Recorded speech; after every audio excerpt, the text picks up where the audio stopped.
Assalamualaikum warahmatullahi wabarakatuh. Perkenalkan, nama saya Laras Sayam Laya Buglot dengan NIM 23 19 10 20 10 96. Di sini kami dari kelompok A ingin menjelaskan mengenai penerapan FFT dalam perbaikan gambar menggunakan matriks.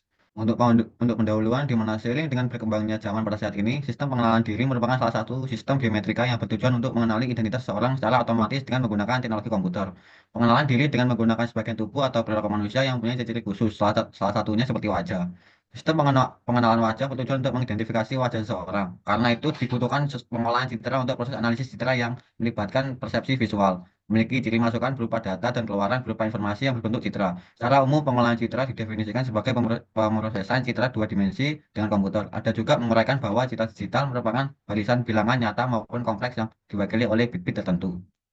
Sebelumnya, nama saya Safra Dedya Ekspedisono. Dengan NIM akhir 059, di sini saya akan menjelaskan mengenai pengertian transformasi Fourier. Transformasi Fourier adalah alat matematika yang digunakan untuk mengubah satu sinyal atau fungsi dari domain waktu ke domain frekuensi. Ini sangat penting dalam analisis sinyal komunikasi, pemrosesan citra, dan banyak bidang lainnya. Transformasi Fourier memecah sinyal kompleks menjadi komponen-komponen sinusoidal dasar dengan berbagai frekuensi. Dengan kata lain, ini memungkinkan kita untuk melihat apa saja frekuensi yang ada di dalam sinyal. Domain waktu direpresentasikan seperti waktu xt, menunjukkan perubahan amplitudo terhadap sering waktu. Sementara domain frekuensi itu direpresentasikan dengan xf, yang menunjukkan bagaimana energi sinyal tersebar dalam berbagai frekuensi. Untuk transformasi Fourier continue, fungsinya itu dapat ditulis sebagai xf sama dengan integral atas bawah tak hingga, batas atas tak hingga dan batas bawah negatif tak hingga xt kali e pangkat negatif j2v ft dt. Xt itu adalah sinyal domain waktu, XF representasi dalam domain frekuensi, sementara F adalah frekuensi dan J adalah bilangan imajiner. Lainnya, perkenalkan nama saya Primandika Maulana dengan NIM 23 191 020 1076. Pengertian dari Fast Fourier Transform atau FFT adalah algoritma komputasi yang digunakan untuk menghitung transformasi Fourier diskrit atau DFT dan inversinya secara efisien. FFT sangat populer karena mengurangi kompleksitas komputasi dari O n pangkat 2 pada DFT menjadi O n log n, membuatnya lebih cepat dan cocok untuk aplikasi praktis, terutama untuk sinyal besar. FFT adalah metode untuk menghitung DFT dengan cara memecah masalah menjadi submasalah yang lebih kecil. Ini dilakukan dengan memanfaatkan sifat simetri dan periodisitas dari basis sinusoidal yang digunakan dalam DFT. DFT didefinisikan sebagai X, K, sigma n-1, n sama dengan 0, X kurung N, E pangkat min J 2pi per N, Kn, di mana XK adalah koefisien frekuensi, Xn sampel sinyal dalam domain waktu, N jumlah sampel, dan K adalah indeks frekuensi. Sebelumnya, perkenalkan nama saya Antarik Saudara Temaji dengan 23 19 10 20 10 08. Berikutnya yaitu metodologi penelitian. Yang pertama, studi pustaka. Metode ini merupakan sebuah cara pengumpulan data yang dibutuhkan berdasarkan buku-buku dan jurnal-jurnal yang ada di internet yang berhubungan dengan judul penelitian. Lalu yang kedua yaitu analisis, di mana setelah diperolehnya data-data yang dibutuhkan, maka data tersebut dapat dianalisis secara langsung. Yang ketiga yaitu pengujian, dengan melakukan pengujian terhadap aplikasi dan metode yang dibuat dengan tujuan untuk mengetahui referensi hasil yang dikaji. Lalu yang keempat, implementasi merupakan metode yang digunakan sehingga memperlancar proses selanjutnya. Lalu yang kelima yaitu dokumentasi, menyediakan informasi yang akurat sehingga menambah keakuratan data-data yang akan digunakan. Sebelumnya, perkenalkan nama saya M. Devandara Bimo dengan NIM 071. Di sini pengolahan citra yaitu bidang ilmu yang berfokus pada manipulasi gambar menggunakan teknik komputasi untuk meningkatkan kualitas gambar, mengekstrasi informasi atau mengubah ekspresinya. Proses ini mencakup berbagai tahap, mulai dari akuisisi gambar seperti menggambar menggunakan kamera ataupun sensor, hingga pra-proses untuk meningkatkan kualitas dengan menghilangkan noise atau meningkatkan kontras. Selanjutnya, gambar dapat diolah menggunakan teknik seperti transformasi Fourier untuk analisis frekuensi, segmentasi untuk memisahkan objek dari latar belakang, atau ekstraksi fitur untuk mengenali pola atau objek tertentu. Dalam aplikasi praktis, pengolahan citra digunakan dalam berbagai bidang, termasuk medis, keamanan, industri, dan teknologi visual seperti pengeditan foto atau augmented reality. Dengan kemajuan algoritma berbasis kecerdasan buatan, pengolahan citra telah menjadi lebih canggih, memungkinkan aplikasi seperti deteksi otomatis, objek dalam video, dan analisis citra satelit. Sebelumnya, perkenalkan nama saya Muhammad Husin dengan NIM akhir 43. Di sini saya akan membahas citra digital. Citra digital adalah representasi visual yang disimpan dalam format numerik sehingga dapat diproses oleh komputer. Citra ini terdiri dari kumpulan elemen terkecil yang disebut piksel, di mana setiap piksel memiliki nilai numerik yang menggambarkan tingkat kecerahan atau warna. Citra digital biasanya diklasifikasikan berdasarkan jumlah saluran warnanya, seperti citra grayscale atau hitam putih yang menggunakan satu saluran, atau citra berwarna RGB yang menggunakan 3 saluran untuk merepresentasikan warna merah, hijau, dan biru. Kualitas citra digital ditentukan oleh resolusi atau jumlah piksel dalam gambar dan kedalaman bit atau jumlah informasi warna atau kecerahan yang dapat direpresentasikan oleh setiap pixel. Citra digital dihasilkan dari perangkat seperti kamera digital, scanner, atau sensor, dan digunakan dalam berbagai aplikasi seperti fotografi, pengolahan sinyal, pengenalan pola, dan teknologi visual. Citra ini dapat dimanipulasi untuk meningkatkan kualitas, memperbaiki cacat, atau mengekstrak informasi melalui proses pengolahan citra digital. Perkenalkan, nama saya Zedrangga Samata F dengan akhir 2319 dan akhir 2319-20-4. Itu adalah pengenalan wajah. Pengenalan wajah adalah teknologi biometrik yang bertujuan untuk mengidentifikasi atau memverifikasi seseorang berdasarkan fitur wajahnya. Teknologi ini bekerja dengan menangkap gambar atau wujud wajah, kemudian analisis karakteristik unik seperti jarak antar mata, bentuk hidung, lebar wajah, atau pola tekstur kulit. Proses ini melibatkan beberapa tahap, masuk deteksi wajah untuk menemukan lokasi wajah dalam gambar, ekstraksi fitur untuk isolasi karakteristik unik, dan mencocokkan fitur dengan database wajah yang telah dikenal menggunakan algoritma tertentu seperti dengan saraf konvolusional atau CNN. Wajah digunakan secara luas dalam berbagai aplikasi seperti sistem keamanan, misalnya autentikasi perangkat atau pengawasan, penegakan hukum, pengolahan akses, hingga pengalaman pengguna di media sosial. Teknologi ini telah berkembang pesat dengan bantuan kecerdasan buatan dan pembelajaran mesin yang membuatnya semakin akurat dan efisien, namun tantangan seperti kondisi pendayaan, perubahan ekspresi, atau privasi pengguna tetap menjadi perhatian penting dalam implementasinya. Perkenalkan, nama saya Muhammad Iqbal Satria Prihadi dengan NIM Akhir 020.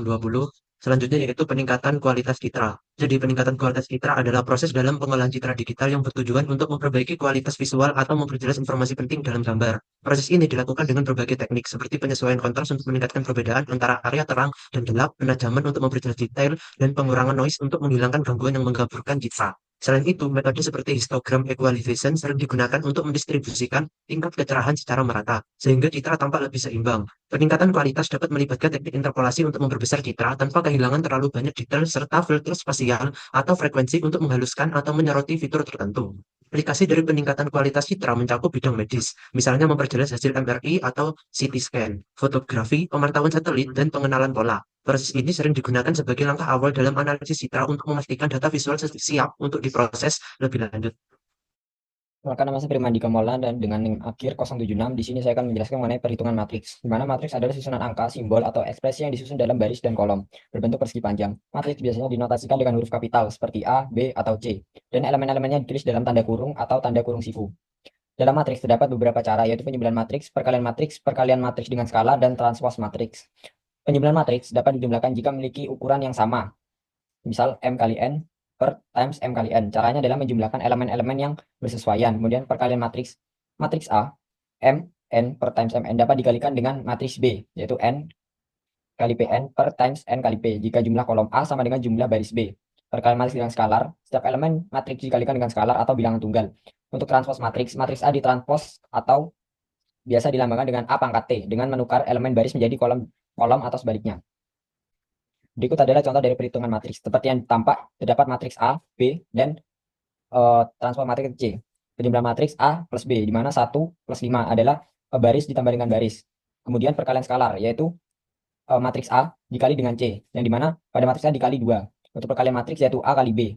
Dapat perbedaan di mana perkalian dengan skalar itu menggunakan tanda titik, sedangkan perkalian saja itu hanya hurufnya saja. Sama seperti penjumlahan di mana baris dikali baris.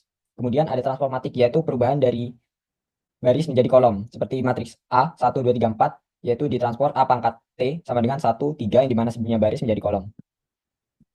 Untuk selanjutnya yaitu penerapan fast forward transform pada gambar. Nah, di sini dijelaskan bahwa hasil pengkodingan yang kami lakukan menerapkan fast forward transform pada gambar, yang dimana dengan kodingan tersebut kita mendapatkan hasil gambar yang dapat dibandingkan, yaitu gambar asli seperti gambar nomor 1 dan yang setelah dipenghaluskan seperti nomor 2 dan ditajamkan seperti nomor 3. Sebelumnya izin perkenalkan diri, nama saya Adam Rahmana Putra dengan NIM 11. Di sini didapatkan analisis, yaitu program ini bertujuan untuk memproses gambar melalui 2 tahapan utama, yaitu penghalusan, smoothing menggunakan transformasi forik dengan filter low pass, dan penajaman sharpening yang menggunakan kernel konvolusi. Penajaman ini biasanya juga dilakukan bisa menggunakan high pass filter, yang dimana di situ terjadinya ada perubahan kontras dan peningkatan kualitas dengan penajaman tersebut. Yang tahap pertama, gambar diubah ke domain frekuensi menggunakan transformasi Fourier atau FFT. Di domain ini, sebuah filter low pass diterapkan untuk menghilangkan komponen frekuensi tinggi, yaitu detail-detail kecil atau noise pada gambar. Setelah filter diterapkan, gambar dikembalikan ke domain spasial. Apa itu domain spasial? Domain spasial adalah suatu contoh domain yang merupakan citra. Jadi itu yang awalnya domain frekuensi diubah lagi ke domain spasial menggunakan IFFT atau transformasi Fourier balik, yaitu inverse. Hasilnya, seperti terlihat pada gambar tengah yang tadi, noise pada gambar asli berhasil dikurangi secara signifikan, menghasilkan gambar yang lebih halus. Namun proses ini juga menyebabkan beberapa detail penting pada wajah menjadi lebih kabur. Mengapa demikian? Karena blur tersebut itu merupakan komponen frekuensi rendah, yang dimana dapat diakibatkan oleh low pass filter sendiri. Next. Nah, tahap kedua adalah penajaman gambar untuk mempertegas detail yang sebelumnya tereduksi.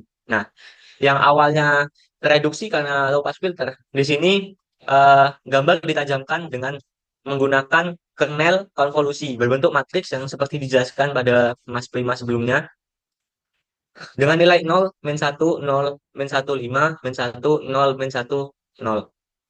Nilai tengah yang besar memperkuat intensitas piksel pusat, sementara nilai negatif di sekelilingnya memperhitungkan perbedaan dengan piksel-piksel tetangganya. Hasilnya seperti terlihat pada gambar kanan, yang tadi, yang paling kanan. Nah, detail wajah terlihat lebih tajam dibandingkan dengan gambar yang setelah penghalusan. Proses ini berhasil menonjolkan tepi atau edges pada gambar, sehingga struktur wajah menjadi lebih jelas. Namun, jika cut-off filter low pass pada tahap penghalusan tidak optimal, noise residual yang tersisa dari tahap pertama dapat kembali diperkuat oleh proses penajaman. Program ini berhasil mengurangi noise dan menajamkan detail gambar, namun terdapat beberapa kelemahan, seperti resiko memperkuat noise residual jika filter low pass tidak cukup agresif. Nah, untuk hasil yang lebih optimal, perlu diperhatikan seperti cut-off frekuensi filter dan disesuaikan dari jenis filter yang digunakan. Contohnya, semisal menggunakan high pass filter yang dimana dapat menajamkan gambar, tetapi dapat menggelapkan gambar karena adanya perubahan kontras. Selanjutnya yaitu kita akan menampilkan bagaimana codingan ini bekerja. Di mana di sini kita akan menggunakan codingan import numpy SNP. Ini merupakan pemanggilan library yang dimana numpy adalah untuk pemanggilan operasi matematikanya, yang dimana nanti akan menggunakan transformasi Fourier, dan di sini adalah matplotlib, dan di sini adalah SCP dan FFT, import FFT, yang dimana di sini berfungsi untuk melakukan flash Fourier transform. Jadi untuk membuat visualisasi, dan ini berfungsi sebagai manipulasi gambar. Langsung saja, di sini kita akan melanjutkan pada proses FFT, yang dimana merupakan flash Fourier transformnya. Nah, di sini digunakan flash Fourier transform, yang dimana F transform FFT graymake, yang mengubah gambar menjadi grayscale ke domain frekuensi, yang dimana gambarnya sudah abu-abu, lalu diubah menjadi domain frekuensi. Lalu di sini FFT shift, yang dimana memindahkan nol frekuensi ke tengah spektrum untuk visualisasi yang lebih intuitif. Lalu di sini diterapkan cut-off frekuensinya, yang mana menggunakan parameter frekuensi cut-off, yang dimana cut-off adalah titik perpotongan frekuensi dari passband dan stopbandnya. Lalu di sini mesh low pass filter memanggil fungsi low pass. Lalu di sini filter transform sama dengan filter shifted dan mesh, yang dimana dikalikan mesh, jadi itu gambar yang sudah difilter tersebut digabungkan dengan gambar yang diubah ke domain frekuensi, sehingga gambarnya menjadi terfilter. Lalu mengembalikan gambar tersebut menggunakan imperial IFFT shift, yang dimana gambar yang sudah diubah ke domain frekuensi akan diubah menjadi domain spasial yang akan dikembalikan lagi untuk menjadikan gambar lagi, yaitu di inverse. Nah, lalu di sini ada sharpening kernel yang menggunakan matriks, dan di sini langsung saja percobaannya kita menggunakan gambar ini, yaitu kita dapat copy pad, lalu kita taruh gambarnya ke ini, pad gambarnya, Ctrl V, lalu di run. Nah, di sini sudah didapatkan bahwa gambar asli seperti ini, yang awalnya banyak noise-nya, lalu dihaluskan, noise-nya lumayan menghilang, tetapi seperti yang dijelaskan pada analisis bahwa gambarnya sedikit ngeblur karena efek dari low pass filter yang menggunakan melanjutkan atau meloloskan frekuensi rendah, yang dimana blur merupakan komponen frekuensi rendah, sehingga gambarnya terlihat lebih halus, tetapi dapat memblurkan gambar. Lalu di sini gambar setelah penajaman atau revise, yang dimana warnanya ditajamkan, sehingga yang awalnya abu-abu menjadi lebih kontras, sehingga seperti ini. Mungkin itu saja, selanjutnya bagian kesimpulan. Selanjutnya yaitu kesimpulan. Sebelumnya perkenalkan, nama saya Arifin Nova Ramadan dengan NIM akhir 58, di mana terdapat dua kesimpulan, yaitu pada tahap penghalusan, penggunaan transformasi Fourier dengan filter low pass efektif dalam mengurangi noise pada gambar asli, meskipun beberapa detail penting turut tereduksi. Yang kedua, pada tahap penajaman yang menggunakan kernel konvolusi mampu memperjelas detail gambar, terutama pada tepi, sehingga gambar menjadi lebih tajam. Namun, efektivitas proses ini sangat bergantung pada parameter yang digunakan, seperti cut-off, frekuensi, dan filter low pass dan struktur kernel konvolusi sendiri. Jika cut-off frekuensi tidak optimal, noise residual yang tersisa dari tahap penghalusan dapat diperkuat kembali pada tahap penajaman. Dan untuk aplikasi yang memerlukan hasil citra dan kualitas tinggi, diperlukan penyesuaian yang lebih lanjut seperti optimalisasi parameter filter dan penggunaan metode penajaman yang lebih adaptif. Itu saja. Sekian dari kelompok kami. Terima kasih sudah mendengarkan dan mohon maaf jika ada yang salah. Wassalamualaikum warahmatullahi wabarakatuh.